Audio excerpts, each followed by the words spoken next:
Like, apparently there was a whistleblower on the set. It was deep in production hell last year. We attempted to talk and show the director some cinematic sense, but he was literally insane. Almost put a fist through a new 8K TV because the talking goose wasn't on screen.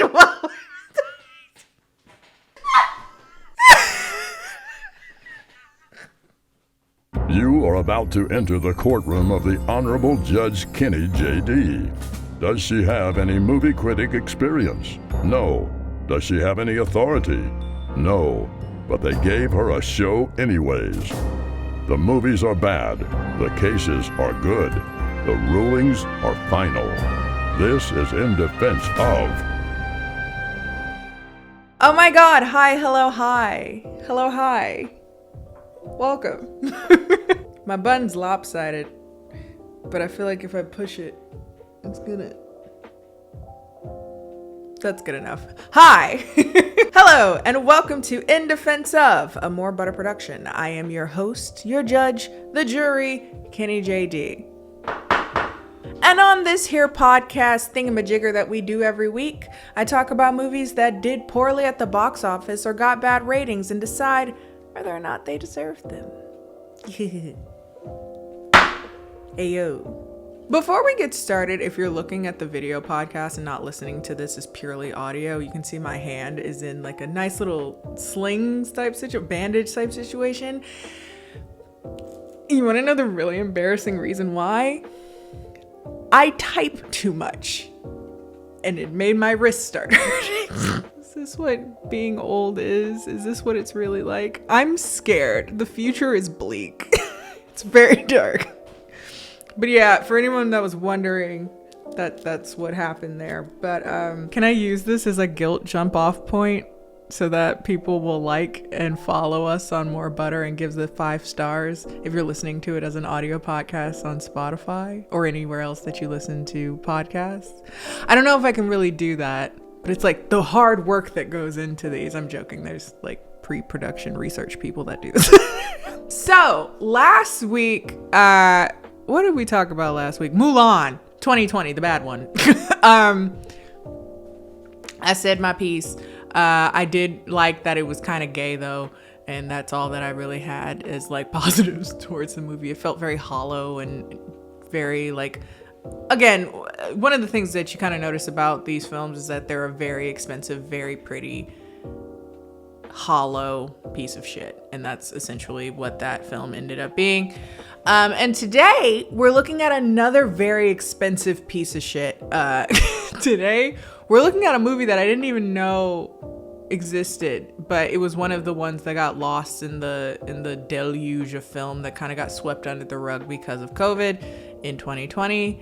Today we're talking about Dr. Dolittle 2020. Wow, it was a tremendous flop, and it was nominated for 6 Golden Raspberry Awards, including Worst Picture, winning for Worst Prequel, Remake, Ripoff, or Sequel. And here I am to decide whether or not it truly deserved it. So of course this movie is within the Dr. Dolittle franchise, if you will. The one that I know best as a product of the 90s is the Eddie Murphy one. I really liked that as a kid. It wasn't like one of my like, like as a kid, you have like your kind of obsessions movies. It wasn't one of those, but I always enjoyed watching it if it were on. But of course there were, subsequent and prior versions of the Dr. Dolittle story, which is essentially various men who end up having the ability to understand animals, and they work as a doctor, often a veterinarian. And that core is still the same within this movie. But this one is starring Robert Downey Jr. And it apparently had a bunch of people doing voiceovers for animals that I didn't even recognize, which is interesting until I was like reading off the cast list. They had Rami Malek as Chi-Chi, a shy but noble mountain gorilla. I've always said that Rami Malek, however you say his name, I've always known him as the guy from Until Dawn, the video game. He was Josh, I think, in Until Dawn. And he was also in one of the Twilights. I've always likened him to like a really hot gecko. So it was good to see he's still getting work. John Cena apparently was playing Yoshi, a happy-go-lucky polar bear. Octavia Spencer as Dab Dab, a helpful but deluded duck with a metal leg. Tom Holland as Jip, a dog who wears glasses. So yeah, they definitely put a penny towards the casting. It was directed by Academy Award winner Steven... Every fucking week. Y'all be kidding me with these last names. Every week. Gaghan? Gaghan. Yep. I could just look it up, but I feel like this is a running gag at this point, so let's just... whatever. Doolittle is produced by Joe Roth and Jeff Kirschenbaum. Yep. Under their Roth Kirschenbaum films. That was actually who produced Alice in Wonderland and Maleficent. As well as Susan Downey, who produced the Sherlock Holmes franchise and The Judge. The film is also executively produced by Robert Downey Jr., Sarah Bradshaw, who did The Mummy and Maleficent, and Zachary Roth, who did Maleficent, Mistress of Evil. Again, it is the third iteration of film adaptations based on the character after the 1967 musical Dr. Dolittle, starring Rex Harrison, and the 1998 through 2009 series Dr. Dolittle films that had Eddie Murphy as the titular character. So, in the box office, Doolittle grossed $77 million in the United States and Canada, and $174 million in other territories, for a worldwide total of $251 million. Now, you may think that sounds like a lot of fucking money. How did they still bomb with like $250 million made through the movie? Well, when your production cost is $175 million, before we even get to the actual like marketing of the film and I assume like paying actors or whatever, the stuff that goes into the like distribution of film, the movie would have needed to make over $500 million to break even. Well, I just feel like, what am I missing here? Am I truly not understanding how much of a money-making venture movies are these days? Because I just feel like, of course you're not going to make $500 million on this film, right? Like, why would you? What is happening? What is anything that we're consuming as a like together? All of us together going to see $500 million worth of fucking Dr. Dolittle. We're not going to do that. So I know this must be money laundering. I can't, none of this makes sense. You didn't think that $500 million worth of people were going to go see motherfucking Dr. Dolittle even before COVID. Wait a second. Wait, it was released in January. I was going to give them COVID as an excuse. Wait a second. I just put that together. You have none.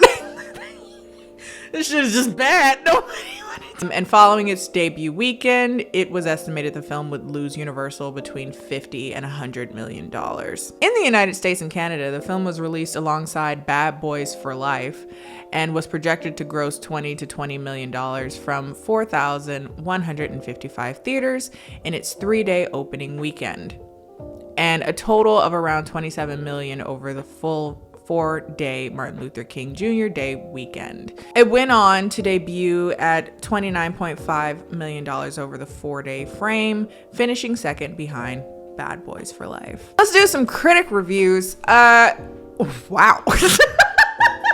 Critics didn't like it. Wow, 15% on the tomato meter. But I see audiences were much more like forgiving of this film. 76% for audiences. Interesting. Wow. Why does everyone hate this movie so much? This nothingness doesn't even have the good grace to be a bad movie. The low point of every single career involved. Doolittle ought to have done less. That's funny. That's funny. I see what you did there. The animals are not funny, not even for younger viewers, or even interesting. I love how concise that was. The terrible script, the terrible visuals, the dull plot, the fact that at 101 minutes, it really tested the patience. It is shockingly poor. It really is horribly inert. And every time Downey opens his mouth to say something unintelligible, the film dies a bit more. Okay, all right, okay. Some strong feelings, okay. So the movie's synopsis, as it so proclaims itself, Robert Downey Jr. electrifies one of literature's most enduring characters in a vivid reimagining of the classic tale of a man who could talk to animals, Doolittle. After losing his wife 7 years earlier, the eccentric Dr. John Doolittle, played by Downey, hermits himself away behind the high walls of Doolittle Manor with only his menagerie of exotic animals for company. But when the young queen falls gravely ill, a reluctant Doolittle is forced to set sail on an epic adventure to a mythical island in search of a cure. So they decided to go an interesting route with this film in the sense that it's a lot less, down to earth as other Doolittle films that I've seen. Like, the Eddie Murphy one is the only one that I've seen other than this, now that I say that. But it's very, like, he's a guy, he's not going to, like, far off lands and shit. He just talks to ducks and whatnot. But this movie has kind of this like fable vibe to it, like this grand epic, which, you know, I wasn't inherently turned off by. I'm like, if you're gonna do a reboot, you might as well make it a little different. But this is certainly a take on it. As a bit of foreshadowing, I did find that this movie is it feels very long, and I think that's partially due to just like plot packing with a bunch of shit that it's like, what is going on? Where is this going? So maybe that's why people, it is kind of ugly to look at too. I was gonna say maybe that's why people didn't like it, because there was too much going on, but it is kind of ugly as well. Plot. So the movie takes place in Victorian era Britain. Dr. Doolittle is a Welsh veterinarian with the ability to communicate with animals, as you would expect. But in this movie, he's kind of a recluse. He's shut himself away from all humanity because he's depressed and he hates people. Get it? Totally get it. We're here. No. But particularly after his wife, Lily, whom he loved most dearly, dies at sea. He has just shut himself out and does nothing but talk to animals. One day, a boy named Tommy, who was out with his family, who was being taught to hunt animals, accidentally wounds a squirrel named Kevin. He was never wanting to hunt, but his family kind of expected that of him, so he's been trying to avoid killing anything in the process, but accidentally hits Kevin. So he takes the squirrel, nearly dead, over to Doolittle. And this is the first human interaction Dr. Doolittle has had in years, arguably since his wife died. Another human appears, a small girl. She is... Who is she? I just thought about that. Who is she? A princess or a servant girl or something of the queen. She's someone from the queen's people.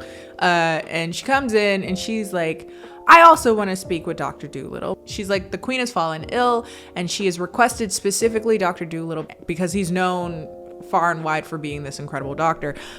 Being a veterinarian is still different though from people though. She's like, he's just the best veterinarian there is. And what is that like? Apparently, though, they find out later that the queen had been poisoned by nightshade, and the only cure is the magical fruit of Eden. So thus begins this kind of through the jungles, across the sea epic that was I wasn't expecting. But they set sail for the cure, while evading Doolittle's lifelong rival, Dr. Blair Mudfly, presumably in cahoots with those who are trying to take down the queen, and also has always had a long-held grudge against Doolittle for being so well-known and respected, I guess, in his field, and also for being a human that can talk to animals. I'd imagine it's a good party trick. I could go on more about specifics of things that happen throughout the movie. There's a tiger fight. They go underwater. There's a dragon for some reason. But I feel like that just defeats the purpose of just letting you know that the movie is them much in any of like epic fables, traveling fables to find a magic item, it's them walking. But or sailing or swimming or fighting, fighting various things along the way, yada yada. You know the drill of that. But long story short, they're able to get the cure. They're able to rush back and save the queen. It is revealed that she had been poisoned by one of her henchmen or advisors or something to dispose of her so that they can gain power. And once she is well, they are arrested. Doolittle takes on Tommy as an apprentice, and he decides to reopen his sanctuary. So while watching this film, you do really get the sense that it's a too many cooks spoil a broth type situation. Like too many people had ideas. They were like, yeah, they should go to fucking Mordor. Like, it's like too much going on. So come to find out, multiple screenwriters and producers were fired and or replaced, including bringing in Seth Rogen to help with reshooting. It was said that Downey Jr. had too much creative control over characters, and perhaps he was more used to being very much so in control of characters when he played, say, Iron Man. Like, apparently there was a whistleblower on the set that went to Reddit to talk about the tea of the backstage whole production nightmare. Quote, "It was deep in production hell last year. They started filming scenes before they had even planned where the animated animals would be standing. It was nuts. And then the batshit director went and got fired, which was a little too late after his insane outbursts and subsequent banning from stepping foot into both the lead concept department and the lead pre-visual animation department. Then he demanded that the pre-visual department be fired because, quote, we can figure it out on the day." Sorry. Yeah, Steven, you can figure out where 5+ animated characters and Robert Downey Jr. are standing when you have 30 individual camera shots to film on a Monday morning, you fucking moron. We attempted to talk and show the director some cinematic sense, but he was literally insane. Almost put a fist through the new... What? Almost put a fist through a new 8K TV because the talking goose wasn't on screen.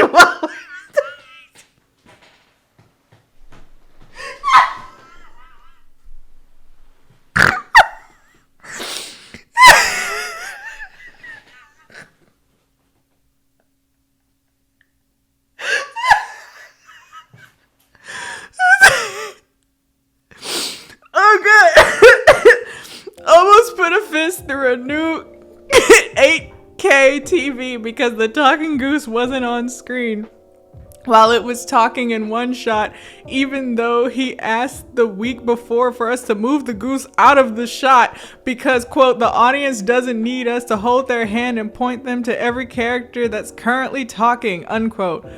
But here's the kicker. We had footage of him the week before asking to remove the goose off screen. It was Steven's idea to record every meeting so that we couldn't misinterpret his instructions. Those are all alleged, by the way. Those are not the opinions of myself or the More Butter team. Thank you. Anyway, so what is my final verdict? I gotta say, I feel wholly indifferent about this movie. I do find people's like polarizing thoughts interesting. Like, yeah, it's kind of ugly, but I find most large-scale CGI film of this type ugly to look at anyway. So like, I don't know. It's guilty. It's not good. I don't want to watch it again. So guilty. That's fine. It's bad. Don't waste your time on it. But I am surprised by how bad people seem to think it is. It does feel like a fucking fever dream. It's pretty bad. It's pretty bad. But I've been so scarred by like Nutcracker 3D and fucking Cats that it's fine. It's not as bad as other like 3D debacles I've watched over the years. Not 3D. I keep saying 3D. CGI is what I'm referring to in particular. It's surely in the list of films that have horridly abused CGI. But I guess the way I went in was like, it's a kids movie, I would imagine, right? It's like a PG movie. Kids have a weird sense of tolerance to like creepy things. You know, like I think of some of the stuff that I used to watch as a child and I'm just like, that freaks me out now. And I'm damn near 30. But as a kid, I'm like, it's just fine. So I think it would be fine for audiences. I have no desire to want to watch it again. I think it was kind of weirdly sewn together. But other than that, it's fine. That's the verdict. It's fine. But definitely more so on the you don't have to watch it. Go about your life with independent of this knowledge and you'd be fine. Anyway, so yeah, that's my thoughts on it. If you have thoughts on it, if you've seen it, I want to know like what your thoughts were on it because I'm curious. But if you liked today's episode was funny. The Reddit guy stole the show, man. But if you liked today's episode, feel free to like it, comment down below if there's other movies that you would like me to check out. Though my rulings are final, because I have the gavel here, that does not mean that you can't argue for your own case if you say liked this movie. I couldn't imagine anybody being that impassioned about it, but sure. Feel free to follow More Butter here on YouTube, also on Twitter, also listening to us in audio format on Spotify and other places that you listen to podcasts. Feel free to follow me, KennieJD, on YouTube, Instagram, Twitter. All of those are KennieJD as well. And don't forget, I always forget to say this at the end. I hate it. Don't forget to butter your popcorn. Oh yeah.